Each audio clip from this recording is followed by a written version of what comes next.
Hello, and thank you for tuning into this segment of We Are Living Healthy. When stepping into entrepreneurship, most people have the daunting task of having to handle everything from product development to customer service and more. With all of the moving parts of running a business, it can be really hard to prioritize your wellness. Here to help us learn how to stay healthy, even with a busy agenda, we have content coach Brenten Jomar. Please welcome him to the show. Thank you, Alexis. Thank you. Thank you so much for joining us today. I'm really excited to have you here. Yeah, absolutely. All right. So could you first tell us a little bit about what you do so that the people who are listening, they're like, okay, this guy can definitely help me. Yeah, absolutely. So I like to say by daytime, I am a marketer. I'm the director of marketing at a legal firm. And then in the nighttime, I'm also an entrepreneur. I own a digital marketing firm. And what I do is I help entrepreneurs, creatives, and millennial entrepreneurs just create the life that they want by bringing their ideas to life.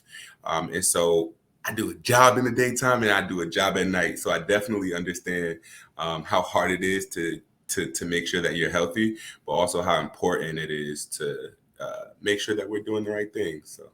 Yes, that sounds like a lot to juggle, which is good because I know most business owners and entrepreneurs can relate to that. Could you say specifically how maintaining a healthy lifestyle is important when you are so busy? Well, most people who start a business or bring an idea to life, it's not just because they want to make money, it's because they're really passionate about something. And so oftentimes when you're passionate about things, you tend to kind of just like run on fumes. You don't think about yourself, right? You think about what you're passionate about. But truthfully, if you aren't passionate about making sure that you're healthy, then those things that you're passionate about will never, ever come to life, right? And so it's so important that we take care of ourselves because we're the thing that's going to bring that idea, right, or that great thing to life. So yeah. And with the running on fumes, which I completely relate to, when everything is going on and you're passionate, you have your projects, you're trying to do everything. Do you have Yeah. any tips or habits that somebody could implement to hit the brakes and take care of themselves? Because when you are in to go mode, when you have that tunnel vision, the last thing on your mind is let me take care of me. When you want to take care of business, what are your tips or habits to establish for that? Boundaries. Okay. I'm still learning. I'm 31. Boundaries. I'm learning how to take care of myself. I'm learning how to love myself better. I'm learning how to love the people around me better. Right. And I think that requires boundaries and that saying, no, I can't do this that day. I have this plan. And I'm really big on making sure that like I fit everything into a small schedule. I think I can do everything in 30 minutes. It's not true. Stick to one thing that's important to you. And having boundaries doesn't mean having boundaries with everyone else, but that also means having boundaries with yourself. Okay. And many of us here having boundaries with others and with ourselves. But I like to make things very tangible. How does Yeah. one identify if a boundary is being overstepped? And Mhm. how do you then implement this is what I'm going to do to prevent XYZ from happening?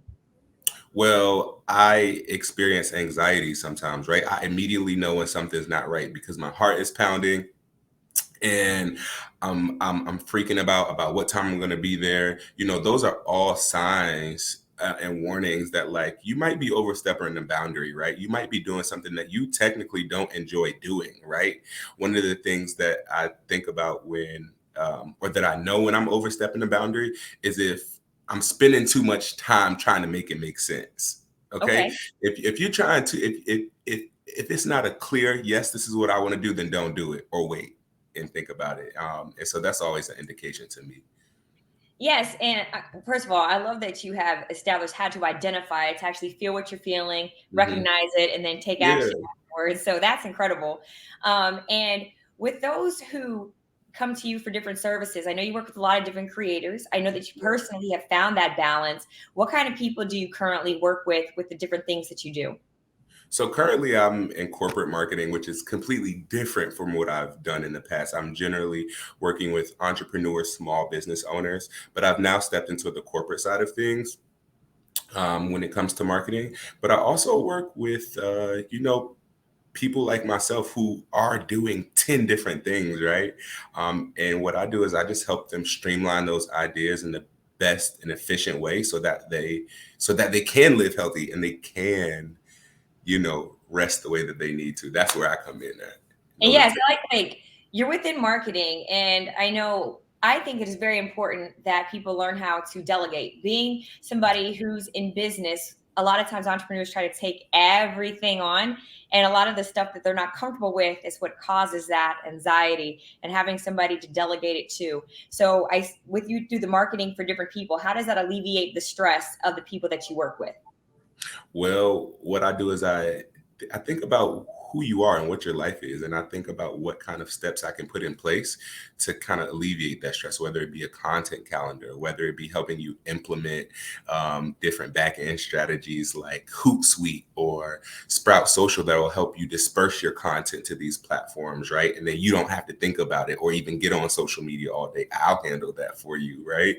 But mostly, I just help you set up your back end systems that will help you continue, just with what you're doing, if that answers your question. Yes. And aside from alleviating the stress of how to manage all the busyness, aside Yeah. from the management of systems and being able to delegate things, what are some other benefits that somebody can have by delegating something, be it marketing or something else, and getting that little bit of help? How does that help the client or the person? Well, it basically helps them like have a life. I help you have a life, okay? And when you delegate things to people, it's so important. I know you're experiencing this as well, but when we care about things, we tend to not want to let them go or let people help us. And so what you do is kind of like getting a nanny, right? For your Mhm. baby. It's kind of like getting a nanny. And it's just like, okay, I trust you to help take care of this baby. And I trust that you're going to care as much. And that's going to give me some space to be the best that I can be Right. in the role that I am in. And so that's why it's important because it ultimately, it's not you giving it away, but it's giving you space to be the best version of yourself in the role that you're called to. Yes. And I know that you also have something called Black Boy Joy. Could you tell me a little bit about that? Yes. So one of the favorite parts about my brand is I'm an advocate of Black Boy Joy when it comes to healthy living. And uh, one of the things that I really, really advocate for is Black boy joy and Black men and men in general being seen and being felt and being heard.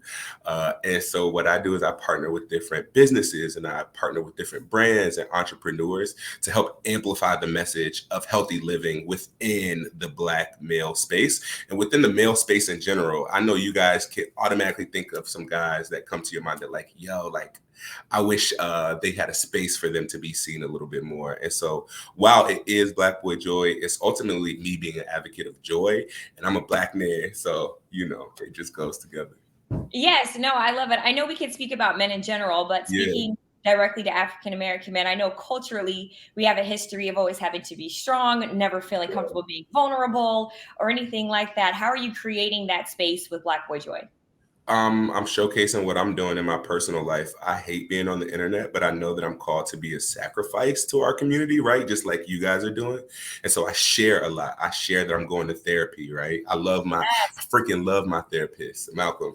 Uh, I love my therapist I'm too. doing yoga. Listen, I can't wait to talk to him later on this week. I'm going to therapy.